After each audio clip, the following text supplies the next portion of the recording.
Hello and welcome to VHTB, your guide to the talent, culture, and finance sides of the space startup ecosystem.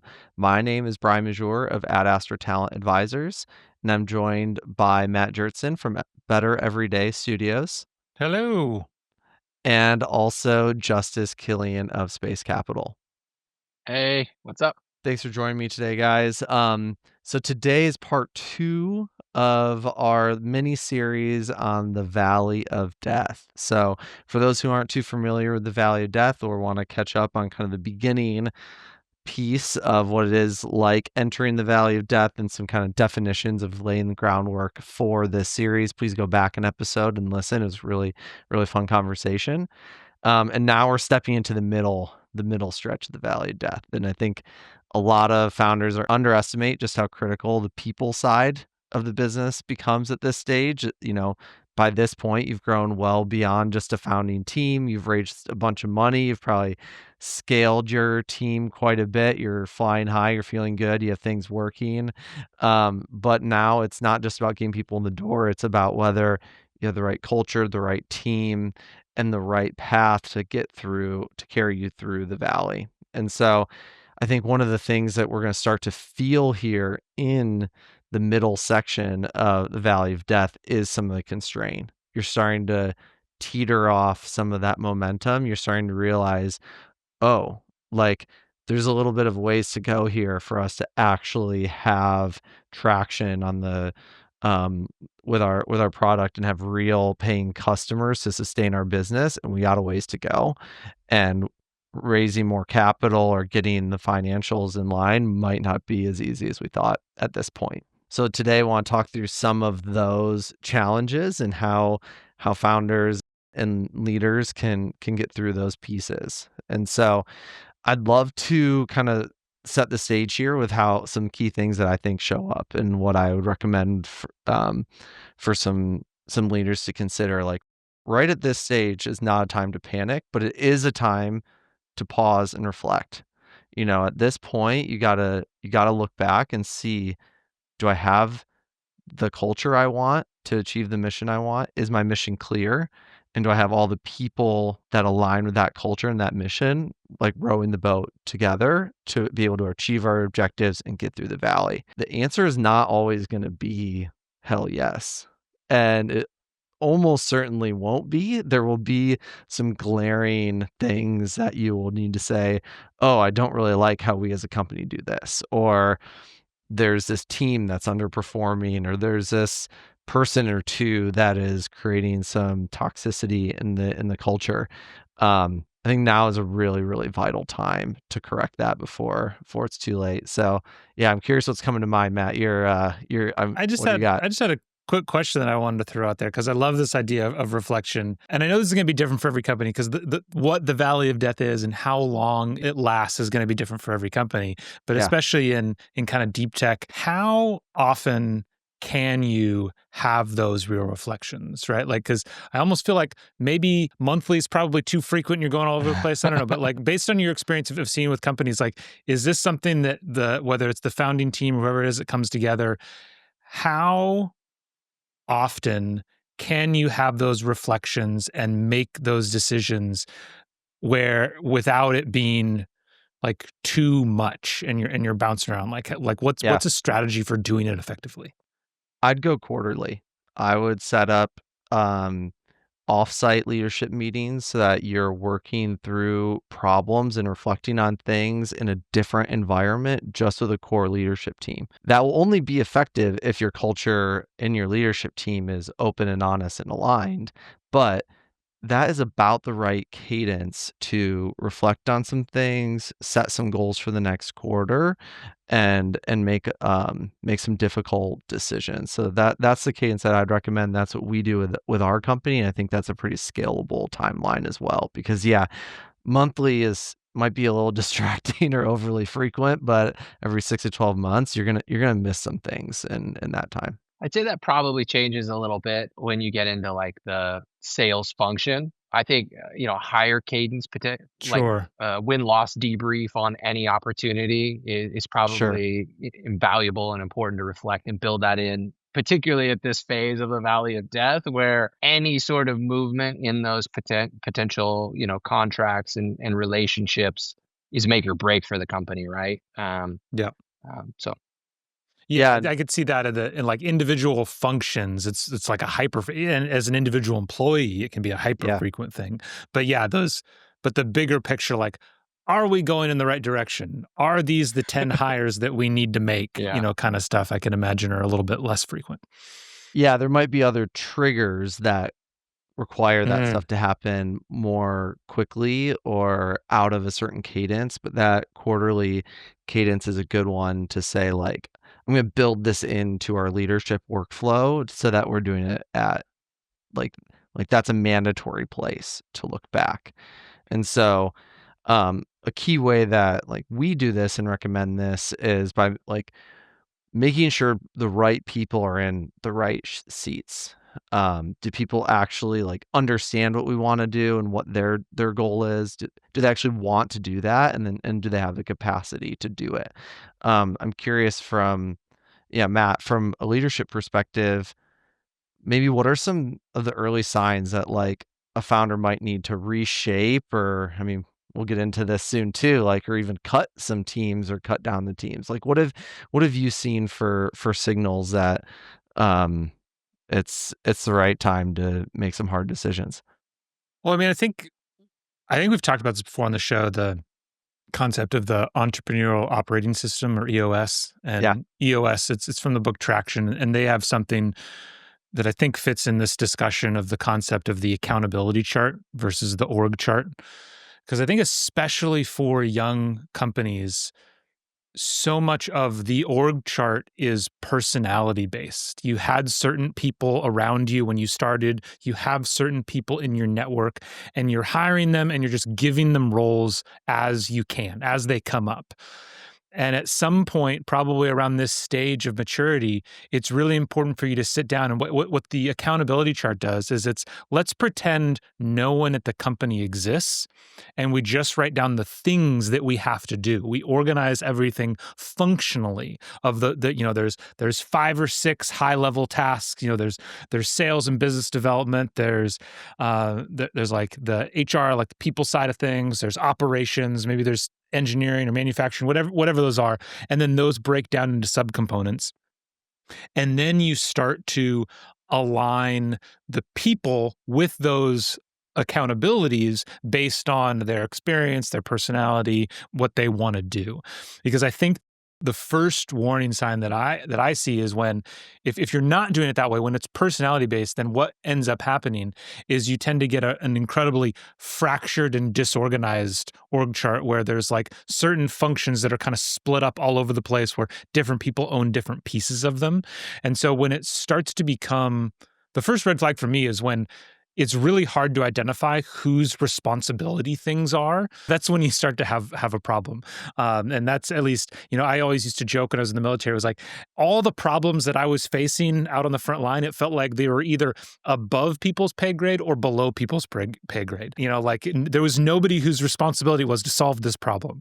And I think that should be one of the first warning signs, when we need to like think about, at least from the people side and the organizational side, like, do we have people in the right places? Yeah, I think you're touching on something really great there, which is like at a startup, you want the person who can wear many hats. Okay, great. That's fantastic. And also, let's get clarity on who is wearing that hat and make sure that the balls aren't going to be dropped and that person can get help and support. And if you have a culture that everyone is happy to do that, then nothing gets dropped because you just get this help where at every corner. So I think without that, that creates a lot of organizational um, chaos. Go ahead, So I was Justice. Yeah. talking to a founder the other day, and he was, they've raised the Series D now, and he's in operations, and he was saying that he believes one of the biggest challenges of scaling and sort of navigating this valley of death is, going from 1 to 50. The reason you're able to move very, very fast at the early stages when you're just building something in a garage is because like the flow of information around the organization is continuous, right? Like, you're just right there and you can move very, very quickly. But when you start to add these layers within the organization and people with different roles and different defined sort of boundaries, the flow of information becomes increasingly hard to sort of move. And so his thesis was that the velocity by which information moves through the organization is the primary driver of how fast the company can scale. So when we're talking about sort of leadership meeting and setting, checking some of these questions, and then we're talking about culture and like making sure the right people are in the right place and the organizational structure is in the right organization, it seems like all of those fit together in the context of like communication as well. So I'm curious, do you have any thoughts on like having the people, having the structure, and like how the communication, how does that all fit together to sort of drive growth at this stage? Do you agree with that thesis? Do you think it's missing something? Are those Yeah, three pieces the critical factors, to maintain sort of alignment and velocity? yeah, I think that's really, really good because it can be a really natural tendency right before this phase of growing the team and having things get a little more bloated. And if the information doesn't travel well, then Matt, right before this call, you're like, "Yeah, we just speaking to a founder, and they said that they doubled the size of their team, and things did not move any faster." And that's, directly related to this. And so there needs to be this right, like, way for information to flow, and some of these, like, organizational elements, I think, are key to supporting in that, right? And, Matt speaking to the entrepreneurial operating system as well, like, that's something we've implemented in our company. Like, yeah, the leadership team is focused on some things. A key part of that is disseminating that information into the teams from there and having a tight feedback loop.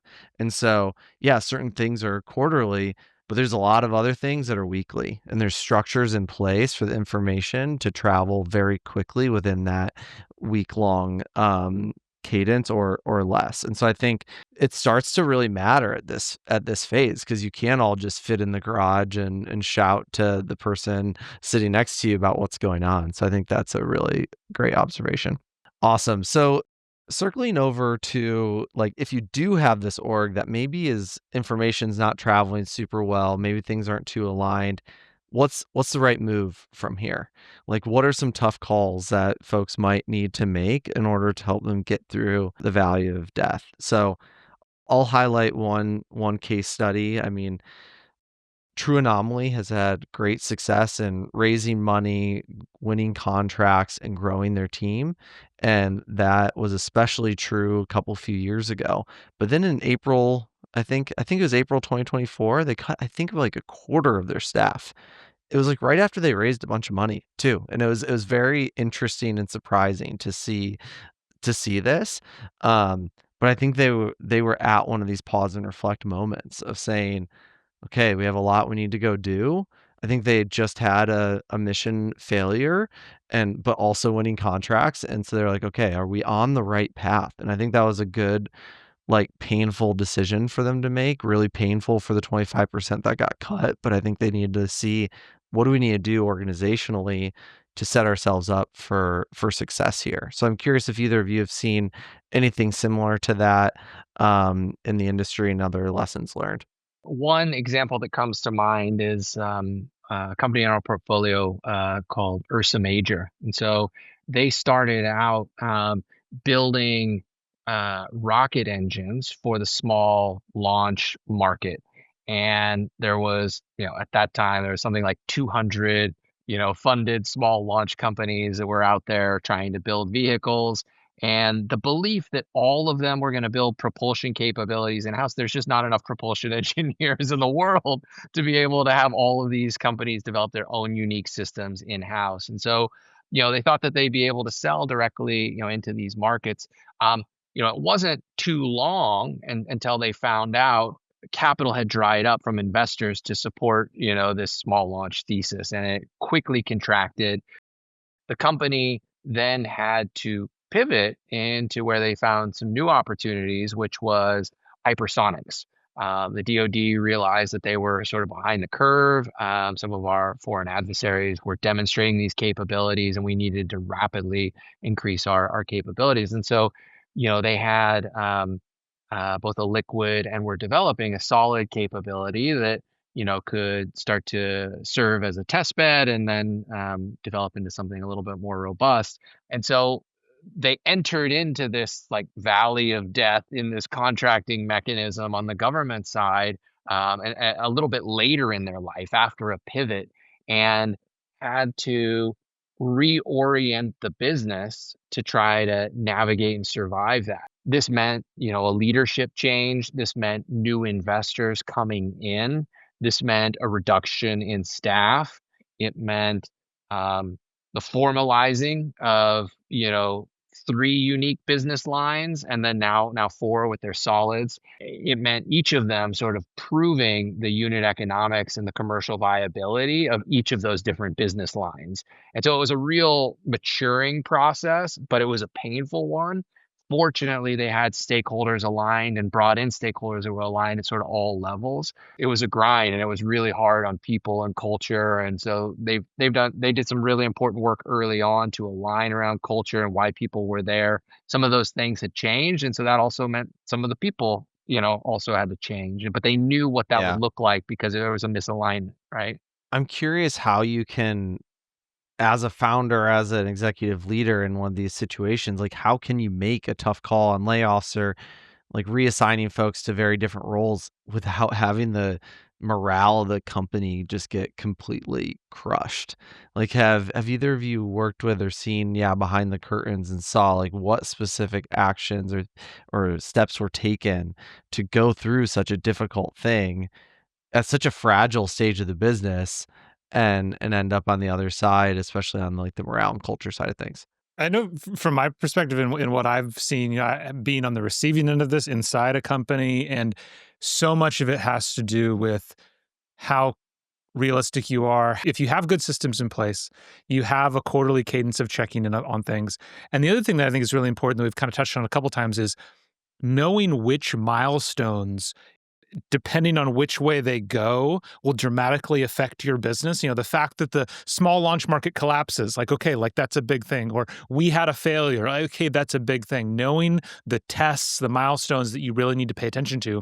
Because if you have that cadence and you have those milestones, you're able to make these announcements far in advance. And maybe not far in advance of actually enacting things, but far in advance of a crisis. If you say, we need to lay off 25% of the staff, and the people who are here, you really got to perform because in a quarter we're out of funds, like there's nothing you can do. Like, but if you are, hey, this didn't go the way we planned, we still have plenty of capital, we still have like 18 months or whatever it is, but we have to make the key decisions now to make sure for the long term we can still succeed in our mission. I at least think that's the only way you can hope to make these decisions by and not dramatically affect the morale, in that by making the decisions, you're showing that you still have control. You're showing that you still understand what's going on and you're leading the organization in the right way. That's when I've been on the receiving end of these kinds of cuts, when it was announced in that way, I was like, oh, okay, like they know what's going on and this isn't a crisis moment. Well, a quick example of that, we were talking about SpaceX in the last episode, and that being a good example of crossing the valley of death. If Falcon 1 would have failed on the third launch, Elon said there's no more money. Like, people would have known what that meant for the company, right? There was a very clear set of expectations around, getting to orbit and what success. But I think, Matt, the point that you're making around being milestone driven, potentially in the planning and preparation phase, back to our previous, conversation, can help you avoid getting too like overstretched or overbuilding. Exactly. Yeah, And so if absolutely. you anticipate that and everybody knows what, success in this milestone looks like, and then you hire once you achieve it, you can maybe phase it out a little bit. And if it doesn't work, people understand why there might need to be a reduction. Yeah, I think adding to this too, something that like my experience and like being at SpaceX in, was it 2015 or so, and there were a couple failures, more like what felt like back to back. Like it felt hard in the short term, but there was like, it was so short term in comparison to this like much bigger, grander vision for like what the company was doing. And so when you like took a step back and you looked at the failure and knew that like this sucked and we got to have like some real discipline to get through this, and also like this isn't going to stop the company from getting where you need to be, and that was like a real morale booster for folks to know like this is just a tough stretch and there's something bigger than me and bigger than this moment to get through. And I think it again goes to show to the importance of vision for a company. And I think like if you're stepping into the valley and you don't have clear like vision and ways to like excite people and rally people behind what you're doing, it when the going gets tough, like people are just going to leave. And so I think that's another critical piece. One final topic I'm curious to get your guys' thoughts on are like, now we've talked about making decisions, potentially scaling back, but like I personally don't think that necessarily means that all hiring is frozen completely. I'm curious, like, how do you decide which roles are worth still adding to the team, and where do you still selectively grow the organization? Where do you keep that positive momentum, and at least in terms of team growth, versus maybe what can you just shift internally, and grow the talent internally in order to hit your objectives? How do you guys think about this? I mean, as an investor, what I'd be looking to see is the experienced, seasoned leaders that have done something similar, whether it be in like the government sales procurement process or the manufacturing and sort of quality side, that can give me confidence that there is a pathway to like success here. And so bringing in those hires could potentially, going back to the sources of potential capital when you're in a really resource constrained grind at this phase, one of your levers to pull is, your existing investors, and to show confidence by making a key hire. It's like these two or three people are going to lead us through and get us across the bridge. That can instill some confidence. So that's what comes to top of mind. Yeah, I just think it comes back to that idea of being a leader means knowing which fires to let burn. So it's knowing which things you have the runway that clearly if you're making this kind of decision, there is some kind of runway that you have. If problems aren't going to manifest themselves before that runway runs out, then they're kind of not the problems to be worried about at this moment. And so I think it's really focusing on the right things that you need to solve. Yeah, exactly. Like one company's core problem to get them through the valley is gonna be different than another company's, and like identifying what that problem is and then saying, okay, who can we go hire who's solved this problem before, and making those specific strategic hires, I think is a good call. And like to Justus's point, a lot of times that is in manufacturing and production, and it's a really good time to bring in someone who really knows how to scale that, because I don't know, the probability you get that right on your first shot is, is probably not super high. Even the people who've done it before, they probably watched other people do it, and so I think that's a really key piece to be on the lookout for at that stage. It's like, okay, what problems are we trying to solve? What can we solve internally? And where do we need to bring in someone who's culture, vision aligned to help us get over the hump? And yeah, to Justin's point too, I think that can also signal to investors that you're making the right decision and maybe help get a little extra capital when you need it most to get through. Awesome. Any other points here? Otherwise, I'll wrap us up. And I think we covered a lot of good stuff. Starting with when you're entering the middle stretch of the Valley of Death, you're maybe starting to come off a little bit of your high highs, and you've now maybe have a bigger team, and but also tougher to make the business work. So this is a good time to pause and reflect. Look at your organizational structures. You maybe aren't operating as efficiently as when it's just a small group of you in a garage tapping on each other's shoulders. How can you keep the similar amount of efficiency in that organization, with double, triple, the amount of people on the team? We also talked about maybe you need to make tough calls on the team. Maybe we need to cut or restructure the organization, and also just how you can use your limited resources to hire the right people and make good decisions. So that's all for us today. I'm excited for next episode where we talk about how you actually escape from the valley of death.